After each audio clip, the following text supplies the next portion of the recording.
രാഷ്ട്രപതിയുടെ അഭിസംബോധനയോടെ ആരംഭിക്കുന്ന ബജറ്റ് സമ്മേളനം ഫെബ്രുവരി 13 വരെ നീളും. നാളെ രാവിലെയാണ് ധനമന്ത്രി നിർമ്മല സീതാരാമൻ ബജറ്റ് അവതരിപ്പിക്കുക. അതിനു മുൻപായി സാമ്പത്തിക സർവേ റിപ്പോർട്ട് ഇന്ന് സഭയിൽ വെക്കും.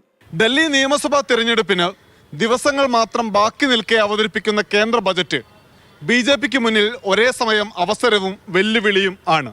വഖഫ് ബില്ല് പരിഗണിച്ച സംയുക്ത പാർലമെന്ററി സമിതി റിപ്പോർട്ട് സമർപ്പിച്ചു. വഖഫ് ബില്ലിന് പുറമെ കേരളത്തിൽ വലിയ ആശങ്ക സൃഷ്ടിക്കുന്ന മനുഷ്യമൃഗ സംഘർഷം ഉൾപ്പെടെ ഇത്തവണ ചർച്ചയാകും. പ്രതിപക്ഷത്തിനുള്ള കക്ഷികളെല്ലാം തന്നെ ഞങ്ങൾക്ക് ജനകീയ വിഷയങ്ങൾ ഉന്നയിക്കാനുള്ള അവസരം ലഭിക്കണം. അതോടൊപ്പം തന്നെ ഗവൺമെൻറ്റിൻ്റെ ബിസിനസ് മാത്രം നടത്തിയാൽ പോരാ, മറിച്ച് പ്രതിപക്ഷത്തിനുകൂടി അവസരങ്ങൾ ലഭിക്കുന്ന തരത്തിലായിരിക്കണം ഗവൺമെൻറ് സമീപനമെന്ന് ഞങ്ങൾ ആവശ്യപ്പെടുകയുണ്ടായി. വിലക്കയറ്റം, തൊഴിലില്ലായ്മ, കുംഭമേളയിലെ ദുരന്തം തുടങ്ങിയവ പ്രതിപക്ഷം സഭയിൽ ഉന്നയിക്കും. 2 ഘട്ടമായി നടക്കുന്ന ബജറ്റ് സമ്മേളനത്തിന് 2ാം ഘട്ടം മാർച്ച് 10 മുതൽ ഏപ്രിൽ 4 വരെയാണ്. ഡൽഹിയിൽ നിന്ന് അനൂപ് ദാസ്, മാതൃഭൂമി ന്യൂസ്.